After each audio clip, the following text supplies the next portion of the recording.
is to make sure that as Uganda inches closer to the 2026 general elections, journalists across the country are preparing not just for the stories they will tell, but for their own safety while telling them. At Wash and Wheels Hotel in Mbale City, dozens of journalists from the Elgon, Sebei, Karamoja and Teso sub-regions have gathered for a special 4-day digital security training organized by the Human Rights Network for Journalists Uganda, HRNJ-Uganda. The training focuses on how reporters can protect their data, devices and personal information from cyber threats and surveillance, a growing concern in an age where journalism increasingly happens online. Over the 4 days, participants are being trained in data protection, encryption, mobile security, password management, and how to identify social engineering attacks, the kind of digital manipulation often used to steal sensitive information or compromise safety. HRNJ Uganda says these skills are crucial, especially during elections when journalists face increased intimidation, online harassment, and surveillance. Beyond technical skills, the training also emphasizes professionalism, ethics, and vigilance. Robert Ssempala describes journalists as human rights defenders whose work ensures transparency and democracy. in the area here to train journalists on digital safety. It's not anything to do with physical, looking at our hardwares and the bodies, but we're looking at the digital safety of journalists. In here, we are looking at the gadgets they are using, how to manage their data, how to secure their information and the same gadgets, and being away from risks that are likely to happen in case we do not have the precise knowledge. Now, especially that we are into elections, journalists are all very busy handling a lot of sensitive political information. So the best time to hack them, the best time to compromise their gadgets, to compromise their information and data is now. This is why we want to equip ourselves so well as we run into the political season in here. But also, it borders on the fact that during elections we monitor and document many incidents that happen to journalists as a result of this knowledge gap. So we want to bridge the gap and make sure that journalists are operating at par in terms of digital security. But also to know how to treat neighbors, how to treat colleagues at offices, how to treat sources in as far as their digital rights are concerned.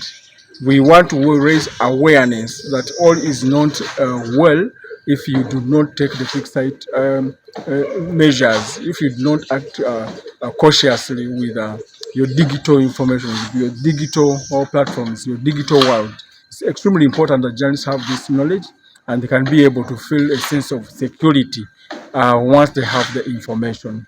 Participants say the knowledge gained will not only protect their work, but also help them safeguard their sources, especially during this politically charged season. I want to appreciate HRNJ for bringing this digital security training. It's very timely, given the circumstances that we are entering into. Actually, we are into an electoral process. Digital security is very key for journalists because we use equipment, we use phones, we use computers, and if you're not aware of the threats that come along with the usage of this equipment, you may find the data that you're going to be capturing within these elections.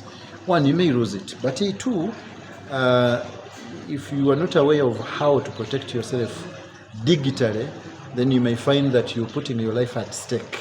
In terms of data theft, in terms of risking your own life, because you may be doing a particular story that threatens someone's well-being, either in office, either where, and look, someone dumps onto your phone, finds that particular story or any information pertaining to that, and that can be one of the things that can lead to loss of your life. So it is important that as journalists, we know how to protect ourselves on the digitally, online, but even physically. it has been of value to me in as far as data protection is concerned. I have learned a lot of things, or many of them, in as far as protecting my gadgets is concerned, from hackers, from evil people with evil minds, because we work with different people. But as you share your gadgets with them, of course, as journalists or as friends, you don't know what their intention is. So I have learned, or I've gotten tips on how to protect my data, to protect my assets, for me to be in position to do my work swiftly. I've also learned new things, like the threat modeling that I had not heard of before. At least I got it today, and also got more information about it. This has really come in handy, being that we're in a political season where campaigns are beginning up, and whereby most times we are targeted as journalists. Today being the first day, we have really looked at so many things, like the risks that can be involved, the assets, how to assess them, how to assess the weaknesses, those are the vulnerabilities, and how are you able to handle the mitigations afterwards.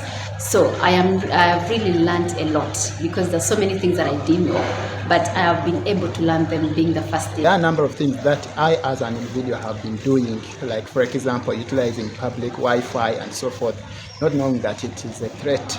So the facilitators have at least equipped particularly me with a lot of information, and this makes me to open up my eyes, something that other journalists and other media practitioners should adopt. The digital security training is part of the HRNJ-Uganda's broader mission to promote media freedom, safety, and professionalism across the country.